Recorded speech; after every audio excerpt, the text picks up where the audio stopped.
Hello,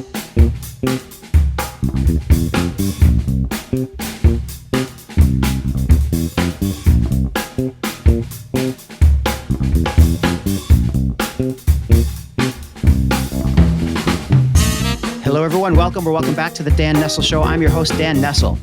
Who's to say how many careers you can have? And aren't digital platforms by definition a great equalizer? Or if not an equalizer, at least an open field of opportunity for anyone with the right skills and the right kind of motivation? Well, just ask my guest today. After a career culminating in becoming a CEO of an equipment sales company, he ventured into consulting, teaching, and now calls himself the old dog with new tricks. Always learning, staying ahead of technology changes, ahead of the curve. He's built a thriving business as a LinkedIn expert, helping businesses escape stagnation by using LinkedIn the right way. And I want to stress the right way. I've had some talks with him, and believe me, we see eye to eye on the way that we look at LinkedIn, and we're going to get into that a little bit in the show. So right now, let me just clear the floor. I look forward to this conversation, to digging into LinkedIn and much, much more with the amazing Mr. Jon Keel. Jon, it's good to see you. Good to see you tonight also, Dan. Glad to be here. Yeah, thanks for coming. And, I just want to, again, set up the show a little bit as I often do, little context. Met Jon on The Connective, and my listeners would have heard about The Connective a few times. It's a great community of people who are out to help each other and, make referrals in the process. But I just really have met so many incredible professionals who have good to great stories to tell. And, how they end up on the Connective call is something that maybe we might want to talk about. But, a referral network ends up referring, what it puts in. So like it's one of those systems where when you have quality people, you refer quality people, and the quality just continues to increase. And Jon here is relatively, compared to me anyway, relatively new to the group. And I just want to shout out to the Connective for putting us together. So we met on a meeting a couple weeks ago, hit it off, started talking about LinkedIn. I definitely wanted to have him on the show to talk to everybody who listens here. So shout out to the Connective. Now, Jon, how did you find out about the Connective? How did you get involved with that? Great question. I joined a lunch club about a year. I was invited by a friend of mine in the UK to join lunch club, which I did. And it looked like a pretty cool thing. And I just decided, well, I've always been a connector. And I don't like to use the term so much networking because I think that has a lot of misnomers around that. But I love connecting people. And I was invited, joined, and decided early on to just schedule myself 2 to 3 times a week to have 2 or 3 calls. I think I've just wrapped up this last week, my 100th call. And I guess it was about 3 months ago, I met Joe Mendak. We were assigned one day, and of course, you know Joe very well. Yeah. And we hit it off, and he told me a little bit about the Connective and said, you ought to check it out. And I said, okay, I will. And that was, I guess, in December of 2002.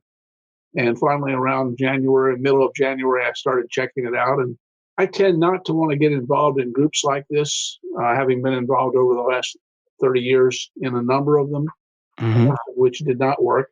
And I joined a couple of calls, came in on a couple of the weekly calls, and I said, this sounds like a cool group of people.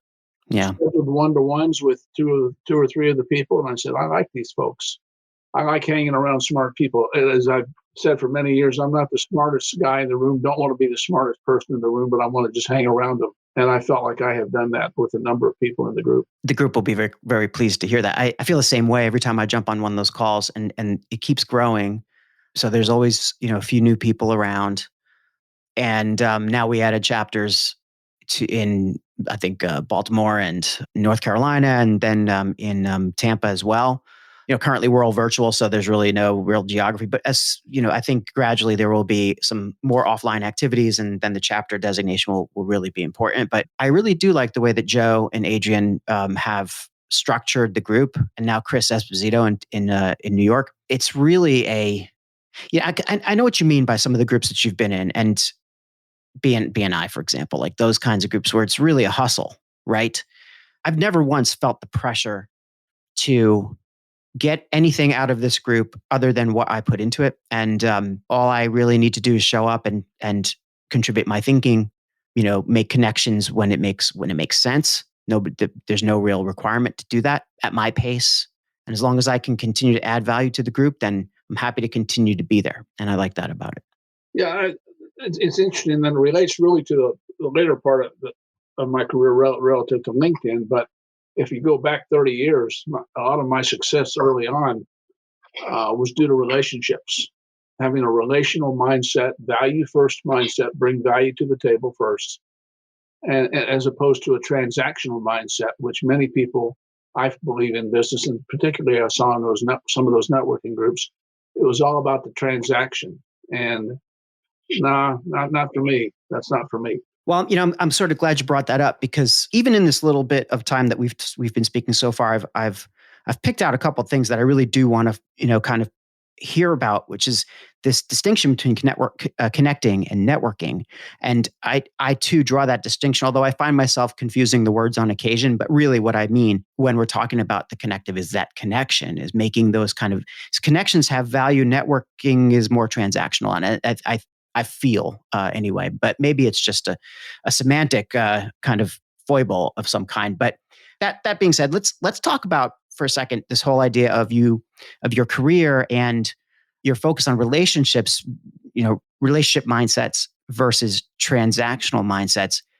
So going back to your career origins, can you walk us through like how you got to be where you are? Sure. And take your time, go through as much as you'd like, because it's a fascinating career, going from manufacturing or equipment supply for a manufacturer all the way up through to being a LinkedIn pro. Oh, I went to school. I was school at Arkansas and got 2 engineering degrees, chemical, and then a master's in environmental. And I'd always known, I say always, going back to when I was in high school, I always knew that I wanted to sell. And then, of course, in engineering, I wanted to do technical sales. I thought that could be, I didn't really know what it was, but it sounded good. And when I got my master's, at that point in time, I had an ROTC commitment. Vietnam was winding down, and no sales company would hire me because They were afraid that you were going to go. Yeah. Oh, sure. And ended up getting a job as an environmental engineer with Procter & Gamble, P&G, headquartered in Cincinnati, although I worked at a pulp and paper mill up in northeastern Pennsylvania initially. And did my military commitment, came back, got myself transferred back to Cincinnati in the engineering division. And I knew within 3 months, I said, I am not a big company type of person. I just don't fit. But knowing that and knowing what to do are 2 different things. Sometime, within the next year, I met some folks who were actually there in Cincinnati, had a company that sold water treatment, wastewater treatment plant equipment. And that was sort of right up my alley. And they said, why don't you come to work with us? And I said, okay. And so my wife was 8.5 months pregnant, and I left P&G. We were just to buy our first house. And I struggled initially a little bit, but over the next 23 years, just to give you a perspective, ended up selling $250 million worth of equipment in the Ohio, Kentucky, Indiana area. So I was very successful doing that. Became an owner in the company and ended up owning and running the company. How did you manage that? Like, was that just a natural progression? Did you actually buy out the owners with your profits? The guys that started this company back in 1910 set a structure in place. They're very wise at that time, and they had a couple of rules. Number one, if you were an owner, a stockholder, when you were 65, you had to sell your stock back to the company. Oh. If you continued to work there, but you had to sell your stock. They wanted to maintain, ownership, keep ownership going. And one of the owners basically reached the 65, so I bought his stock. I had never thought of being in business for myself. I didn't come from that environment at all. My dad was career Air Force entrepreneur. I think I knew what one was, but I didn't really know. And over time, a couple of the other owners retired and so on, and we didn't really have anybody else in place to take over. So I ended up being the owner and CEO of the business. And I say I owned the company, and the more proper way to say that, Dan, is it owned me. That's funny. It's a common thing that happens for people who rise up through the ranks and devote their life to a company. And I had very misplaced priorities. And in fact, because I do a lot of speaking, and one of the things in my story is at 42, I knew there was a God. I just didn't know it wasn't me. I had a very, very high opinion of myself and went through marital crisis and so on, but got that fixed. Yeah. So I want to touch on something you said though. So you, or just this experience of becoming the owner of a company. You hear often about people who perform well and get promoted into new jobs. And as they get promoted, the thing that made them perform earlier is no longer applicable, right? So like a salesperson who's a great salesperson often gets promoted to manager. Well, they're not really suited to manage people. Then the sales for the company goes down the tube because they've just lost their best salesman and made them a manager, and whoever's left over, weren't the best salespeople for a reason, so now you're scrambling, especially in a smaller firm. In your case, it seems like you rose up for the ranks, the Henry Thompson company, you're up there, 20 something years. And were you prepared when you took over ownership? I mean, you said that it was the company owned you. So how did you go through that transformation from, sales guy all the way up to, hey, I own the place now? Well, partly through education. Xavier Mm. University is right in Cincinnati. And so I went through the executive MBA program in the late 80s and really learned a lot about business. And I mean, and then I ended up taking every finance course after I got my degree that was offered. So I had a good finance background and combined with engineering. And I've always been a people person, studied leadership and studied management, those types of things. I was still a jerk, quite frankly. And that played out in my personal life. Well, how so? How you said it plays out in your personal life, but you hear about nightmare bosses and horrible bosses. Were you one of those? No, I let's just say I had misplaced priorities. Okay. I looked good on the outside, but I smelled pretty badly on the inside. And the face that we show outside is sometimes like that. Yeah. Yeah. And I remember Colleen, my wife, and this June we will celebrate 50 years of marriage. But Wow. we had been married about 17 years at that time, and I remember her saying several times, "We said till death do us part, but if you keep behaving like that, yours is fast approaching." And I used people and didn't have integrity or any of that kind of stuff. And well, then how did that fuel your career thereafter? So, you're at towards the end of your time at Thompson, or let me just get this straight. So when did you have that sort of epiphany or that moment where you just realized that you were a jerk and you needed to change things around? Was that while you were still running the company, or was that after? Yes. Oh, okay. So during. We were running the company and we went through marital crisis. Yeah. Like separated for a couple of months. And I went through a 180-degree flip-flop in who I was as a person. And that was a tough change because I'd lived my life a certain way for 42 years. Yeah. And I remember my psychologist, as we were going through counseling, saying, "I've never met anyone quite like you." She says, "The reality is you're unfit for human consumption." Oh my goodness. And a psychologist said that? Yeah. And he was right. I was. I used people all the time.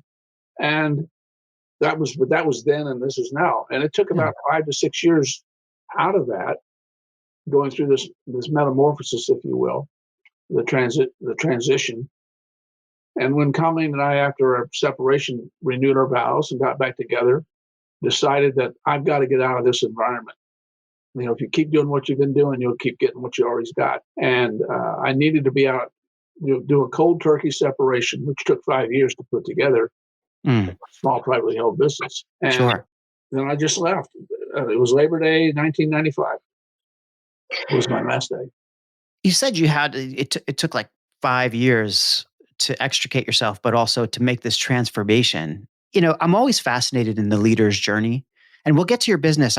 Because I really do want to hear about LinkedIn as well. But I think this kind of fuels or gives us the context to understand how you operate now. So like when, the way that you treat others and the way that you're building your business, you mentioned a couple of things that you didn't have integrity and you weren't a good, you weren't really a great guy. And now you're completely, I've met you and I know that you're working with amazing clients. Clearly this is not the case now. So what was some of the things that you did? Apart from meeting with a psychologist, well, what were some things you did to kind of make that transformation? transformation? I'm just curious to know. It all starts with my faith. And so I had what I call I went to a church for a number of years in Cincinnati. I could live any way I wanted to 6 days a week, but then I could feel good about myself on Sunday. Yeah. And I did. And I mean, I knew inside what I was like, but it took being challenged by a couple of guys, a couple of men who I respected very well, who just slapped me upside the head, the psychologist being one, and saying, you can choose. I remember my attorney when we were separated, Dan, was a very successful attorney in Cincinnati, probably one of the top divorce attorneys. And I went in and Jerry Teller, he says, this is going to be a short meeting. He says, number one, you can't afford to get divorced. And he was right. Financially, I couldn't. And he said, so get it fixed, period. Meeting's over. That's a good lawyer. And he was right. Just get it fixed. And, it's the head stuff. It's working on the head and the heart stuff that really brings about transformation. I mean, aren't we always on that journey? That's something that I think I just turned 50, and it's that moment, that milestone of your life where you go, okay, I'm about to go into the second half. Maybe it's just the second, third. I don't know. With, longevity being what it is, I hope maybe it's just the second, third. I don't know. But let's just say it's the second half for the sake of argument. And, it's time you take stock and you're like, what have the mileposts or signposts been on my journey so far? And, we've all gone through these, little things and hope sometimes, like in your case, bigger things, formative events, things that cause you to change your mind. Now, in your case, though, you'd already been a success and, you got to a certain point in your life and you just, you said it was faith. You hit that point where you're going to start to change. It's admirable, first of all. But second of all, I mean, are there any like big moments you can think of or any of those kinds of like any shifts that happened that were related more to your business career that then helped you moving forward? Well, I think one of the things was when I sold out and left my business. And now Colleen and I had been working now for about 4 or 5 years on our marriage and on me. And I think integrity is. I have 6 written down personal values. I didn't have integrity for the first 42 plus years of my life. I lied a lot, and integrity is sort of like pregnancy. You don't have it partly. you either have it funny. or you don't. Yeah. And I basically decided it was a choice. That's why I think it's no matter, and not to digress, but no matter what somebody has gone through or where they are, I believe people can choose where they go from here. Yeah. I'm not saying that's easy. It certainly wasn't easy for me. Lost friends out of that, who supposedly liked me the way I used to be, but I had nothing in common with them anymore. They become enablers for bad choices. Sometimes people, that's what happens with people as you grow and change, and they don't grow and change with you. Was it Jim Rohn said, I think years ago, just look at your 5 closest friends and your income is probably an average. You're probably right in the middle. And you think like they think, you do what they do. And I didn't want to do that kind of stuff anymore. So I changed the people I hung out with. Well, I mean, you have to change everything, don't you? Right? It's coming down to, like, I listened to your story and I'm just thinking it's all about doing the work. I mean, you have to, anybody who wants change or wants to succeed, you are looking for integrity. That's not something that you just decide you're going to have. No. That doesn't work that way. No. You said you had six values that you wrote down, and you don't have to share them if you don't want to, but they add up to a new approach to life that you discovered in the 90s where, you now have integrity and you're going to move forward in a very different way. I mean, you said 5-6 years. I would imagine it would take a lot of people a lot longer than that. Well, it's 5 or 6, probably closer to 10. Yeah. Really. And it's a continual journey, as you said. Yeah, it keeps going. Were there any any authors or any thinkers that really helped you get through this apart from maybe the big Bible, apart from that book? Great question. I've always been a big reader. And until we moved from Cincinnati 3 years ago, I know I had over 2,000 books on 6 big bookshelves. And Colleen said, no, you can't take those up. Give them to the library, which I did. more than half of them were personal development types of books. Sure. I've read Maxwell.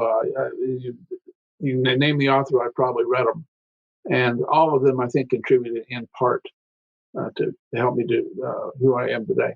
You have to take like an amalgam of what you learned, and kind of make it your own. Sometimes I think we do run the risk of reading a great book and then saying, "This is it. This is the cure. This is the silver bullet I'm looking for."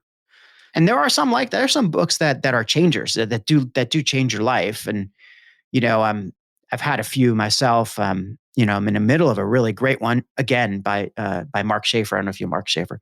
Known. It's one of my faves, and certainly this time of the world that we're in, becoming known, your personal brand, is really key to a lifetime of success, security, and career insulation in so many ways. And I think we'll get to that with you, because that's really where you're at. But yeah, those key books and key thinkers, I think we can underestimate them, but at the same time, we want to figure out how to analyze and make it our own.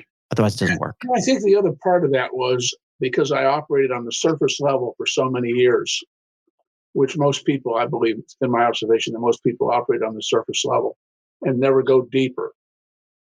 And I'm reminded of the story of Beowulf back in high school English. And when Beowulf went out into the swamp to kill Grendel's mother, he had to go down to the bottom of the swamp to really, achieve his goal. And that's what I've done. I do a lot of thinking. I have a discipline every day in the morning early on, and then once a week I take a couple hours just to schedule critical thinking time. And thinking is something that's absent in a lot of society today. Well, yes. And it's interesting you said that now, because, as we are, the time of this recording, I think life is getting pretty much back to normal for most people. I was just at a conference for a few days with real people, with touching, hugging, shaking hands, and, being less than 6 feet away from each other. And it was a real pleasure. But that moment that you have every day to think, or taking that time to think, whether it's a mindfulness, meditation exercise or whatever it is, it's so important to center yourself, and I was just going to say, there was just something happened today to me, of all things happened to me. I mean, I wasn't victimized. I saw something that made me really kind of pause.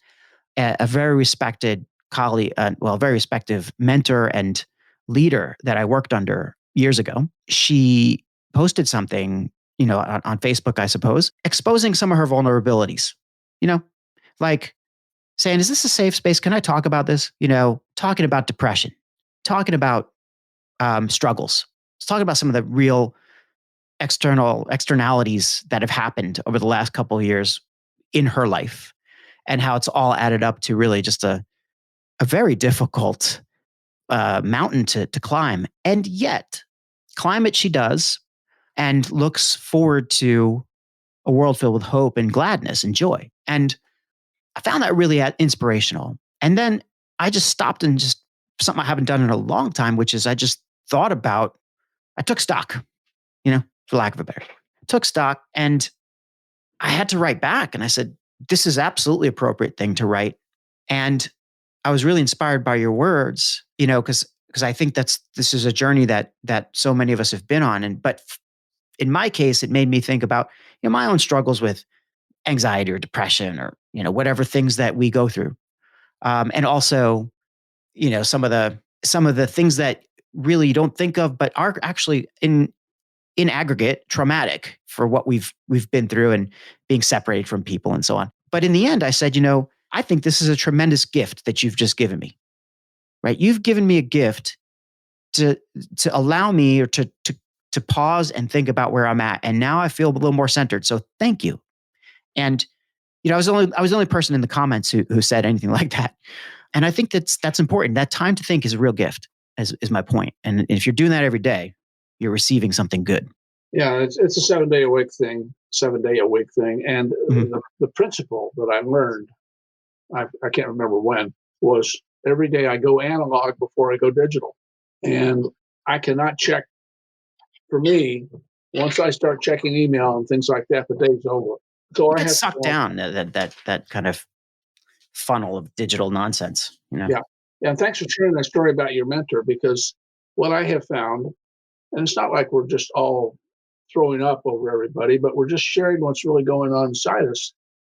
Because I have found over the last 10, 15 years that many times, especially those of us who are either solopreneurs or entrepreneurs, think that we're the only ones.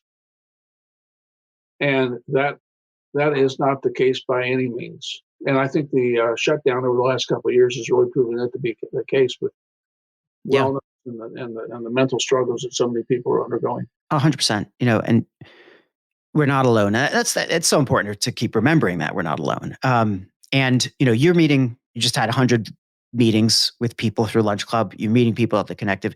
We have those kinds of meetings where we are making hopefully connections. Not just networking transactionally. We're making these connections, and that's enriching our lives in ways that I think that we don't really know yet. We're not completely. We don't see yet how I think important it's been to make those connections during this time when we haven't been able to make a lot of physical connections. That's all changing, going back to sort of normal, but I don't think this is going to go away, right? I mean, I love the way that I'm building these relationships with people like you, Jon. And, I value it. And I learn something that, every single time I talk to somebody, and that you can't put a price on that for sure. And it's fueling my motivation moving Yeah, forward. I think on the one hand, when we were all together, there was a tendency to just stay at the surface. And through a number of calls, like calls with face to face, Zoom, whatever, when we care to, it's been easy. It's easy for me just to ask the questions that go a little bit deeper. And all I can do is ask the question. I can't push. None of us can. But really, like you, have formed some deeper relationships than I would have if we had not been in this situation over the last couple of years. Oh, totally. Yeah. And it's actually loosened a lot of tongues, to be honest with you. It's really it's really nice to sit here and talk to people and really understand that we have, like, there's this, humanity is all about sharing stories. We go back thousands of years, and we're storytellers. We share with each other, and that's one of the things I love about this show is I'm able to share. And this so I wanted to shift gears a little bit, because sharing is what it's all about, telling your story. I think we got a good sense of this transition that you made into your post corporate career, becoming a consultant and an academic. I know you taught as well, and now you've founded Improved Results, your own company, to help people, help businesses on LinkedIn. I want to zero in on the one thing that you say in your profile, where you say you're the old dog with new tricks. Yeah. By the way, I will correct you. That I did not come up with that term. I had two clients give me that moniker about 15 years ago. Wow. No, there's nobody your age doing what you're doing right now in the marketplace. And I'm 75 years old. Well, and that makes sense that you would have this kind of overview. And I'll tell you why. It goes back to an episode I did long time ago with Dr. Michael Netzley, who's based out in Singapore, and he started a company called Extend My Runway, or Extend Your Runway. And it's really all about the aging workforce. Now, I wasn't necessarily going to go down the age route, but you have it right in your profile, old dog, new tricks. And I figured that opens us up a little bit to kind of discuss this, because I think it's really valuable to understand that careers pile on one another. And it's really, everybody's got a different course or pathway of neuroscientific development. I'm not a neuroscientist. I don't know the details. I just know what Michael told me, which is that as you progress in life, you go through these stages of development. And so many of us are kind of taught that, it's when you're in your 20s and your 30s that you should be like, coming up with the big ideas and doing the innovation stuff and everything. But the fact is that may happen. But the fact is that it's when you're in your 50s, 60s, and 70s, and ultimately in your 70s, where you really have that strategic outlook and are able to see connections and make connections that nobody else can really see. And it's kind of like becoming a chess master. What do you think about that? I totally agree with you. I've had a number of people tell me, people that have known me for 10, 15 years, that because of your experience, I've been in business 45 years now. And with that, the wisdom that I've gleaned and grown into them, And I think part of that then ties back to that old dog with new tricks thing. And it's an attitude. I've seen too many people who reach a certain age, whether it's the age of quote retirement, which is really that came out of the 30s with Roosevelt. The whole issue of Social Security in 65. That's bull. Yeah. And I think we're seeing a lot of that now. There will be more people living to be over 100 than ever thought possible. And unlike the Eastern countries who appreciate the wisdom and the experience that comes from age, that's not so much the case here in the Western society. But I think that's changing. Yeah. And and of course, being an entrepreneur, being in business myself, I don't really care if it changes or not because I am changing it. Yeah. Well, and that is, that's made possible by the tools that we have available to us today. Anybody can do business and be successful if you understand what's going on with, and we'll just focus in on LinkedIn here, I think, but understanding that the way that, the dynamics of the LinkedIn platform, for example, understanding the way that people are interacting, but also understanding where it's going, knowing, that the tips and tricks on how to, manage your connections and how to grow your business and how to accelerate your business, but in proper ways backed by integrity, I think doesn't matter. Age is not important. It's, do you know that or do you not know that? That's a good point. And in many respects, and I will get into some more detail on this, but LinkedIn, in my view, at the highest level, is really no different. Being successful on LinkedIn is no different than being successful in the offline world, where I was before. It's relationships, not transactions, et cetera, et cetera, et cetera. Because people who are not authentic can be found out very fast. They're seen. And what I didn't realize for so many years up into my early 40s was that people could see right through me. And it's much the same way online. It may take a little bit more work, but people could still, you'll be found out if you're not the real deal. So we have, what, near 750 million people now on LinkedIn. I don't know what the latest number is. It's just over 800 million. Up close. So 800 mil, massive platform. Obviously, you can't have 800 million amazing, wonderful souls. I wish you could. But, good chance that there's some rotten apples in that big bushel, and I think we're all experiencing that. And I've talked about this on my show before, but I want to find out your take here. So, I think you just hit it a little bit talking about, being authentic and being able to see through those people who aren't. I think of a lot of people still get suckered. So what are the things that, that the basic, I think, behavioral requirements you think, like in your world, if you're going to put up, here are the rules of living on LinkedIn, what would you say?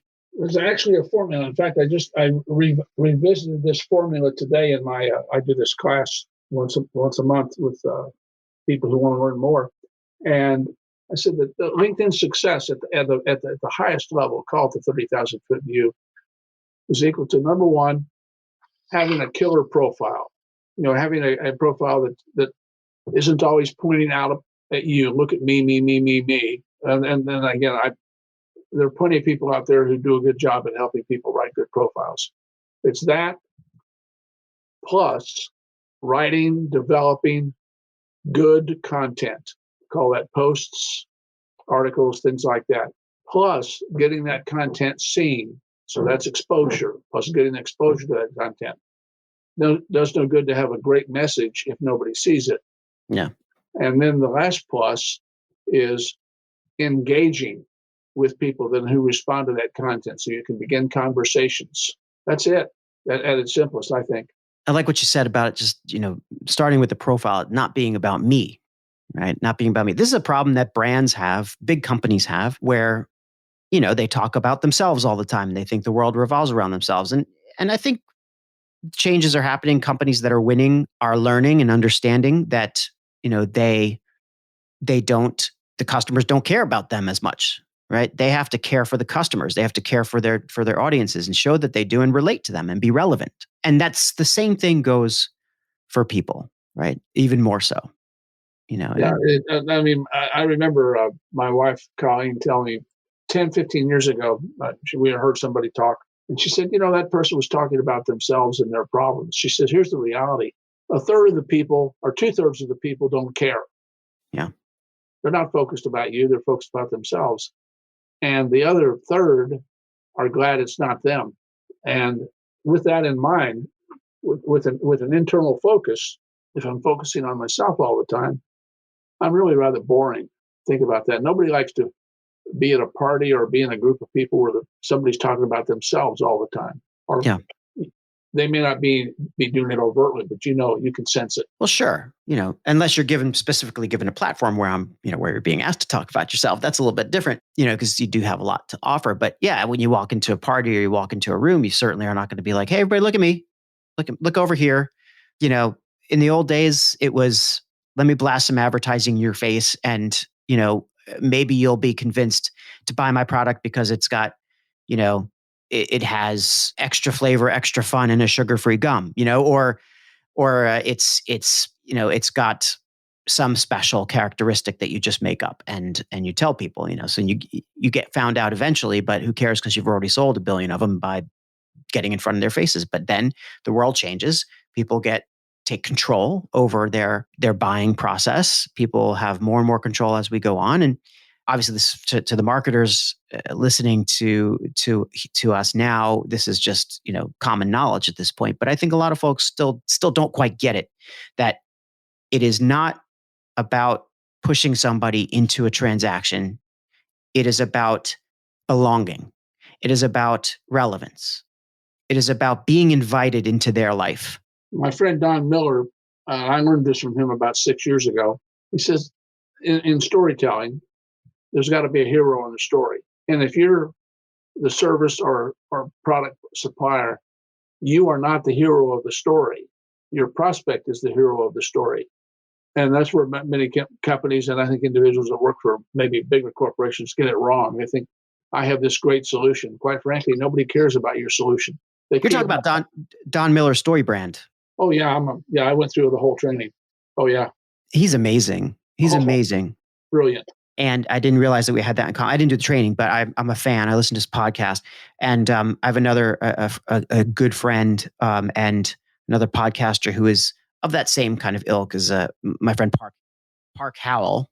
And Park Howell has the business of story, and he has his own storytelling framework, and he sets it up with a very simple straightforward technique called the ABT, the and, but, therefore. People don't care about a litany of facts and features, right? What they want is you to set up a relationship, show a conflict, and how you might help them to resolve it. But they are the ones who are at the center of the story. It's exactly right.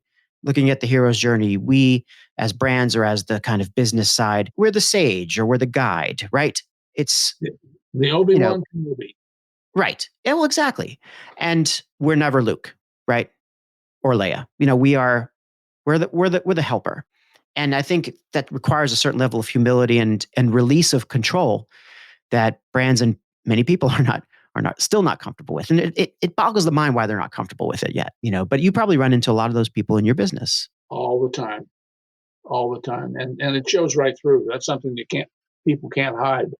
I don't know if it's a security issue or just what, but if somebody, I think, doesn't really feel comfortable with who they are and confident in who they are and what they do, then they can fall into that. Well, can you walk us through a little bit, like what it's like to deal with one of those people? Like your specialty is helping businesses out of stagnation, right? You've done that using LinkedIn, I think, but I'm sure it goes beyond that. I'm sure you're helping people in any number of ways on the platform. So, how do you get people to come around to the way of thinking? Well, and really, it's interesting because I'm going through my, I don't know, third or fourth generation, if you will, since I sold my business, maybe fifth. And a lot of it was forced out of the shutdown because my consulting business on March 1st, 2020, basically things sort of stopped, screeching halt. And what I had been doing for 20 years, helping almost 1,300 businesses, just wasn't working anymore. So I started working with LinkedIn, found some people that I could work with and trusted, and made the decision. And actually made the decision. I wish I could tell you, oh, I made the decision way back then. I didn't. Mm-hmm. I was double-minded for about 2 years. And there's a passage in the New Testament that says the double-minded man or woman is unstable in all his ways, not some, but all his ways. Exactly. And I had a mentor reach out to me and say, business fact, the numbers never lie. Number two, quit fooling yourself. Mm-hmm. And it was like that 2x4 that I needed. I said, yeah, exactly. So what's my shift going to be over the next, I don't know, 10, 15, 20 years? Well, that shift is going to be, I really love working and teaching. And I hate to use the term coaching, but helping people with LinkedIn. And so I said, that's going to be my focus. And so that's all being put together right now. I mean, really right now. Yeah. And I'm excited about it because the opportunity with the numbers being what they are, and I think you mentioned, or we talked about the number, there being 800 million people, over 800 million worldwide on LinkedIn, but LinkedIn says that fewer than 1% are using it correctly. I could totally believe that. And the question I ask when I begin my trainings is, do you want to stay in the 99% or do you want to be in the 1%? It's a choice. Just take different thinking, different execution. And I don't try to convince anybody about any of this stuff. I just said, I know what I've done over the last 2 years, 2.5 years using LinkedIn.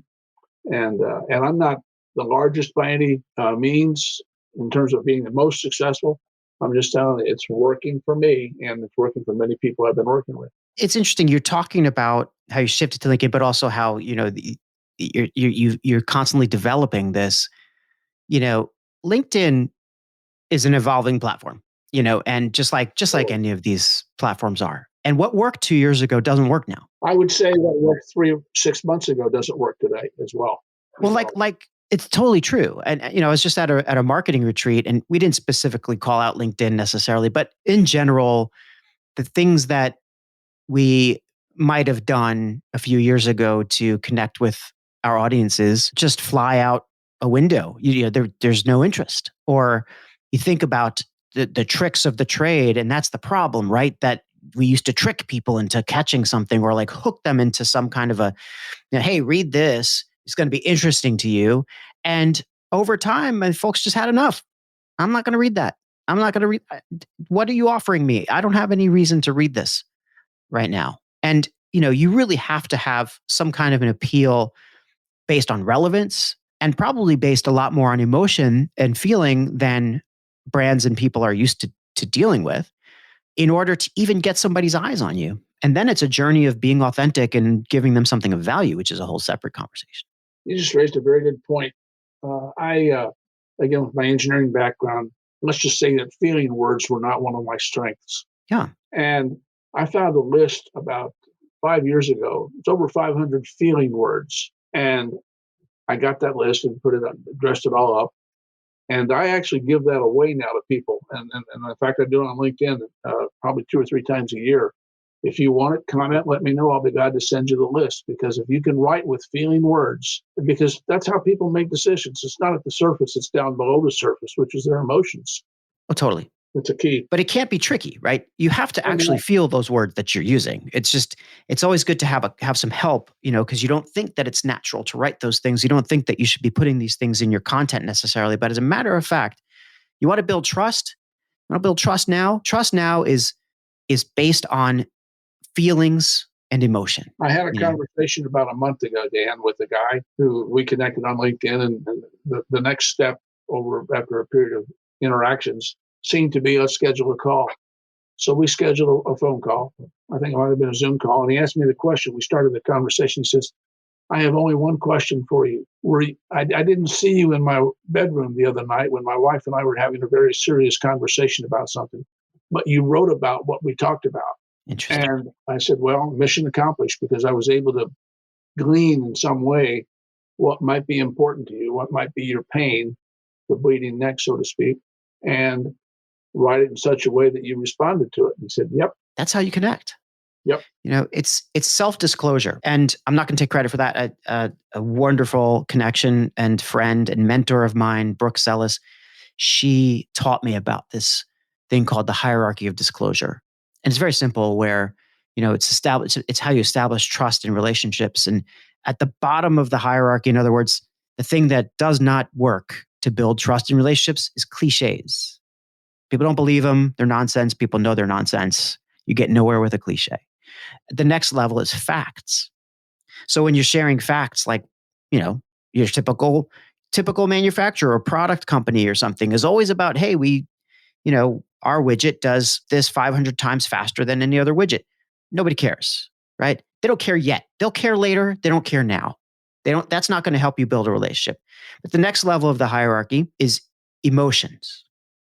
So now you're starting to really appeal to people, right? Now you're starting to say, okay, this is a real person, a real human, and we can empathize, identify. And at the top is feelings. So, feelings, emotions are the way to be, is the way to connect with others and with clients, with customers. And it's the road ahead for your brand, but it has to be real. If you're a big unfeeling, like, monolith of a company with no values and with no, I guess, not taking a stand on anything, nobody's going to care. That's not to say that you have to go out there and take a stand on everything, but you do have to be centered in some kind of value system, whether you're a person or a company or a brand, and work from that. Otherwise, you're nothing. You're an empty shell. And No, people say, I totally agree with that. And I was going to say, and along with that, when you use those types of words, people can see through you if you're not authentic. People have a sense. absolutely. What are some of the big, we talked a little bit about the things that you should do on LinkedIn, but obviously the things you shouldn't do are probably the opposite of those things. But what are some of the things that you're seeing still on LinkedIn that are like the bad stuff, the no-nos, the dark side, that you want to rage against? Yeah, things that are, I guess I rage against, I write about this, is that when you reach out if I reach out and connect to you or you connect to me, and all of a sudden within milliseconds, I get an automated message back. It says, hey, John, I do this. And the reality is, as you were saying, I don't care what you do.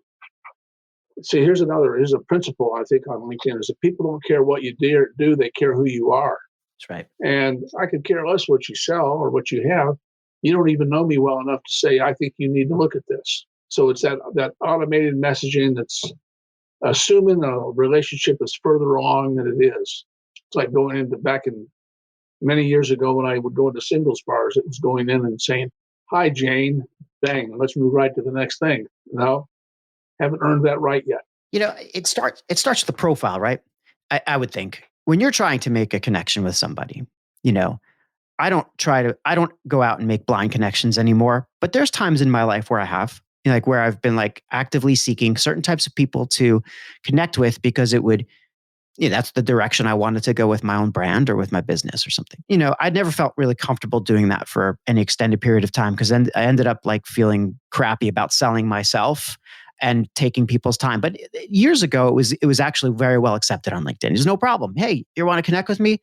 That's cool. Let's talk. But it's become such an industry, especially since the advent of Sales Navigator. And I know there's a few folks who I've talked to, like Michael Bryan, who's been on my show, who are big Sales Navigator fans. But there's so much abuse of these tools that pick up a couple of keywords on your profile or some of the things that you've done in the past, and then just automatically kind of sends you crap that just assumes that you are a certain type of person or that you need a certain type of service. And it's a numbers game. That they're sending this out to hundreds and hundreds or thousands of people and just playing the numbers game. And I see it all the time. I get them every day. I'm sure you do. And I'm hoping that LinkedIn does something about it or is doing something about it. Well, I think there's a certain amount of self-placing that is occurring as more and more people are getting pissed off, quite frankly.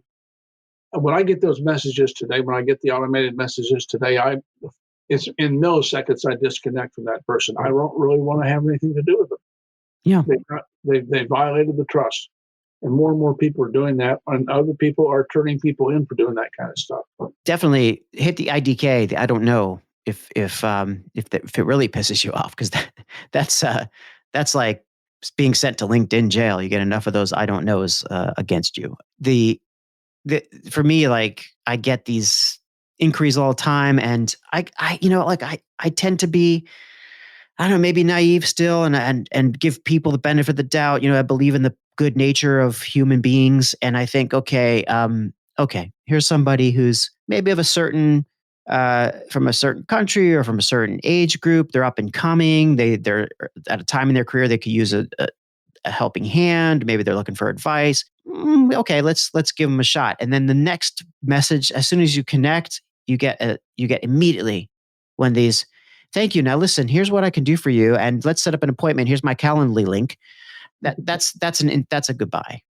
But that's still one step better than the ones who send you in-mails that are completely irrelevant to anything that's on your profile. It's a rotten situation. And then I actually did this a couple of weeks ago. I got one of those, and I responded to the person back. I said, I appreciate what you're trying to do. You're trying to do your job. What I suggest you do the next time is actually look at my profile. Yeah. Read it. Think before you send. And of course, you probably either just got to thank you for your interest response, or you got nothing. Nothing. Yeah. They knew better, I hope. Well, it's still a wild west in some ways, and there's a lot of bad operators. But fundamentally, if you're going to tell somebody who's really trying to build their personal brand on LinkedIn, or help their business on LinkedIn, the killer profile, good content, exposure, engagement, these are the rules to live by. But how would you get people started? What do you think is the most important things for them to remember? Well, I'm going to go back to the first thing relative to the profile. Yeah. Go to the profiles of people that that you respect in business, and see what their profile says. And I'm presuming they have a good place on LinkedIn, a good position within LinkedIn. And then find somebody you can trust. And that's difficult to do. I've written about who do you trust. There was a Johnny Carson had a game show back in the 50s. Who do you trust? And it's difficult to find those kind of people. Ask around. What do you know about this person? Don't jump in and say yes. Don't say yes, I'll get married on the first date. Really check people out, because it's so easy to do. That's great advice on LinkedIn or anywhere, really. It's, we're not in a world where you propose marriage on the first date. That's right. I think that's a great way to think about it, or worse. We need to be romanced, but we also need to be, rather than romance, maybe it's actually building a friendship, with no pressure for any additional benefits, right? It's just, how can I get along with this person or entity? And what does that mean to me? Is it going to add something to my life that's not a product discount? Yeah, I think the non-transactional or the relational mindset comes from, I will give value to you. I'm planting seeds, knowing that most of them won't bloom, but the ones that do can really bloom and flower. That's kind of a one of those rules to live by, isn't it? In general, that works pretty well in life. Yeah. Well, and it is great. Well, listen, Jon, I'm getting a great sense of just starting to scratch the surface of LinkedIn with you. I'd love to continue and go longer, but we've covered so much. So let me just ask you one final question, which is, what's next for Jon Keel? Well, Peter Drucker is a role model of mine. Nice. He died at 97 doing what he loved. And I had too much more to give to the world and to people in general.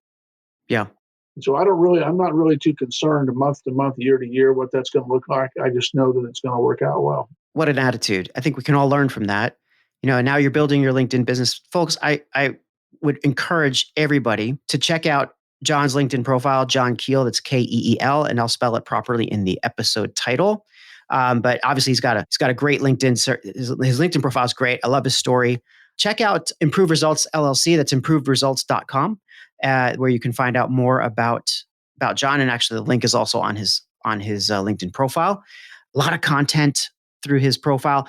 Jon, you mentioned courses that you're teaching, helping people to learn and understand about getting better with LinkedIn. How can people take advantage of those courses? if they will, probably the easiest way is to reach out. I use a LinkedIn event every month. I run it. It's 3 1-hour sessions, Monday, Tuesday, and Wednesday. And of course, those are all free. And if people will reach out and connect or message me and say, put me on your list, they may, if we're not connected, they may or may not get the invitation. So you send it out to your LinkedIn list. Yes, exactly. All right. So message Jon, get connected, get access to the LinkedIn Live courses that he's helping people understand more and more about LinkedIn. Actually, a LinkedIn event, not LinkedIn. LinkedIn event. Sorry, I apologize. Yeah, LinkedIn event. Right, LinkedIn Live is a different thing. So LinkedIn events. Jon, you're killing it, man. You're doing great stuff on LinkedIn, and I'm looking forward to seeing you do more. Any place else people can find you that we didn't mention? We've got LinkedIn. We've got your website. Are you on the Twitters? Are you on anything else? I got rid of Facebook. I got rid of Twitter. I won't let them interfere with my life. Good for you. Focus on the things that matter. Well, Jon, thanks so much. It's been a pleasure talking to you, and it's going to be great seeing your business grow. Thanks, Dan. I enjoyed tonight. This has been fun. You got it.